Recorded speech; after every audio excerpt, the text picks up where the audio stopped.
Hi guys, welcome to this new video. Today I'm gonna be sowing some biennial flowers for my container garden for spring-summer 2025. And I know it may sound a little bit crazy to be starting those seeds already now, but that's the thing about biennial plants, is that they produce foliage in the first year and then they bloom in the second year. So right now, midsummer is a good moment to be starting all of those biennial flowers so that they have enough time to germinate, to grow a little bit. Then we transplant them into the garden, into their final location, and then they overwinter as young plants and we can enjoy their beautiful blooms the following spring. And one really awesome advantage of biennial flowers is that they usually bloom in that gap between spring and summer. So right after your spring bulbs are done blooming, but just before your summer perennials start to bloom, so they fill that gap and provide a beautiful pop of color when there's perhaps not much else happening in the garden. So because my container garden, as you can see, is fairly small, there it is, so I can usually allow myself to grow maybe 2 to 3 different biennial plants. So this year I'm gonna be sowing Campanula and Foxgloves, but if you check out my seed starting playlist, you will find other videos from previous years where I grew different biennial plants like pansies or forget-me-nots and stuff like that. So I will have that playlist linked in the description box, so it is easy for you to find it. And now let's go sow these two.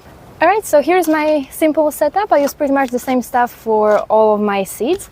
So first of all, it's really important to start with a good quality potting mix, either multi-purpose potting mix or typical seeds and cuttings potting mix. And it's really important because once that seed starts to germinate and it starts to produce those very tiny roots, those tiny roots need a light and fluffy and very airy potting mix that allows water and oxygen to pass through so that those tiny roots, can develop properly. Because if you're working with old soil, very compacted, very heavy soil, those teeny tiny roots will have a really hard time to push through that soil, and you may end up with very unhealthy seedlings. You may experience stunted growth and stuff like that. So really important to start with a good quality fresh potting mix. And then for seed trays, I like to start my biennial flowers in these kind of 6-packs. You can usually buy pansies and other seasonal flowers in these. And they come with a little plastic basket that holds 6 pots together, so that's very convenient. So now I'm gonna fill them up with multi-purpose potting mix and we can start sowing.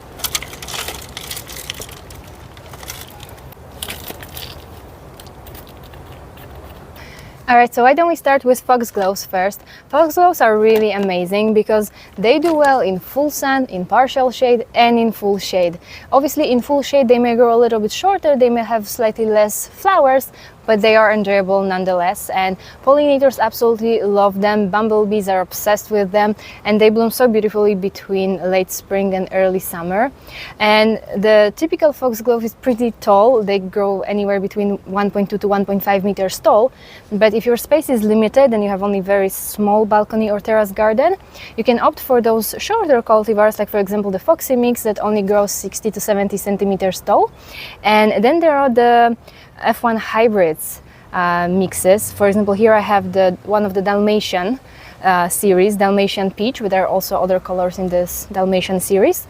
And these were bred to bloom already in the first year. So technically, you could sow them early in the year, January, February, indoors, then you transfer them outside in early spring, and they should bloom for you already in the first year. And then you can keep them and enjoy their blooms again the following year. So you get 2 years of blooms instead of just 1.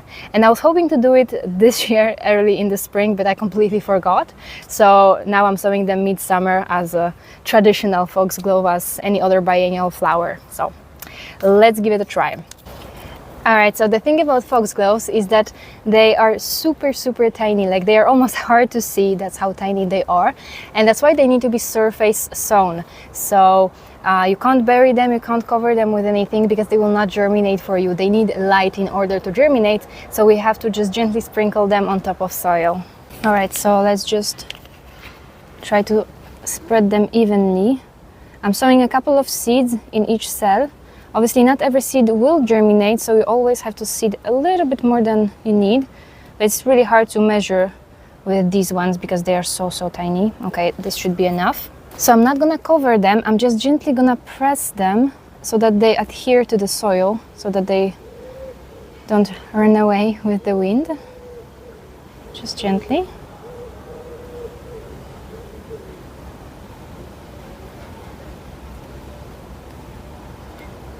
Alright, so now I'm just gonna water my seeds, and I always use a spray bottle to water my seeds at first because it has a gentle water flow, so it won't dislodge or bury the seeds too deep.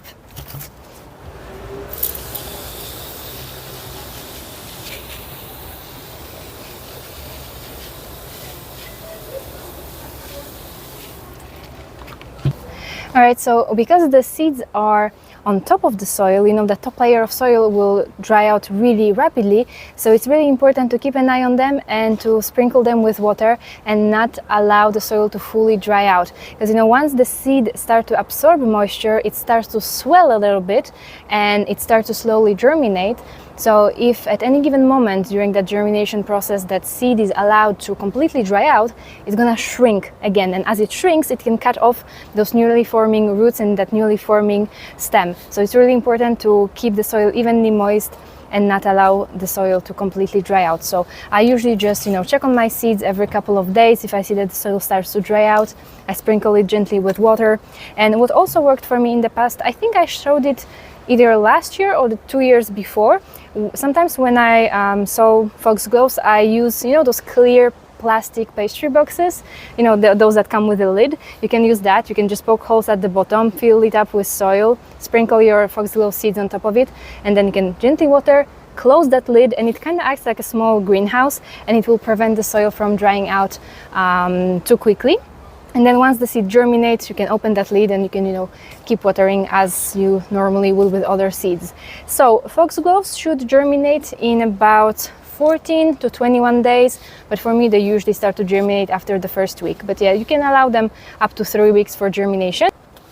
One last thing, don't forget to tag them, and it's also really helpful to write the date when you seeded them, so this way you know more or less when you can expect them to germinate. Okay, so now time for Campanula medium, yet another beautiful plant that will grow well in full sun and in partial shade. And these beautiful tubular shaped flowers attract pollinators. And I picked a mix of different colors, white, pink and purple, so it's going to be a nice surprise to see which colors I actually end up with. Now when it comes to sowing Campanulas, there are several methods you can try. So generally speaking, Campanula medium is best sown on cool and short days. So that's either in autumn or in the spring. So if you have a real garden, you will sow them directly in the ground in autumn, anywhere between August and October. They will germinate and they will overwinter as young plants, and then they will bloom for you the following spring. Or you could try to start them at the beginning of the year, but you will need to start them in cool conditions between 10 and 15 degrees Celsius, and then transfer them outside once the risk of frost has passed, and they should bloom for you already that first year. And then you can keep them and they should bloom for you again the following year. But I think that can be a little bit tricky to find temperatures between 10 and 15 degrees Celsius so early in the year, because, you know, outdoors it's surely going to be colder and indoors it's surely going to be warmer than 10 degrees Celsius. So you will need to have some sort of greenhouse or cold frame or something like that. So I think that autumn sowing method will be most suitable probably for most home gardeners.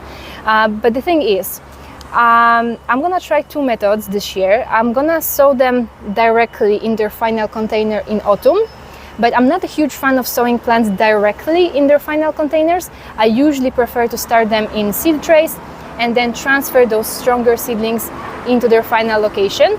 So what I want to try first is I want to start them in their seed trays and then transfer them outside in autumn as young plants. So I'm not 100% sure if it's gonna work, because as I said, Campanula needs cooler temperatures to germinate, and right now it's very warm outside. So I'm gonna sow them, I'm gonna bring them indoors where it's a little bit cooler, and then if it works, I'm gonna transfer them outside in autumn and hope for the best. If it doesn't work, then I'm gonna start them directly in their final containers sometime in September.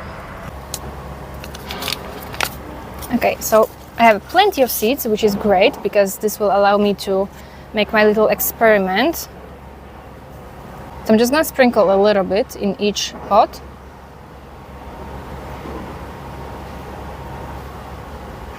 And then I'm going to cover them with a very, very thin layer of potting mix. Not a lot, just to cover those seeds a tiny bit. That's enough. Just a very, very thin layer.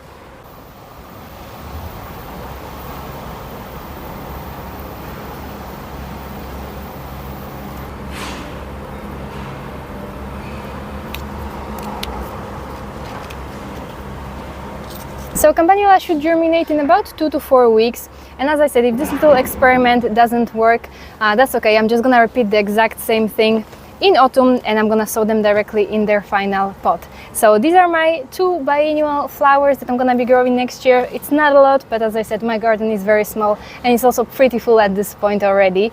So don't hesitate to check out my seed starting playlist to learn how to grow different biennial flowers. But hope that you found some helpful information in today's video. Thanks so much for joining me, and as per usual, we will see each other in the next one.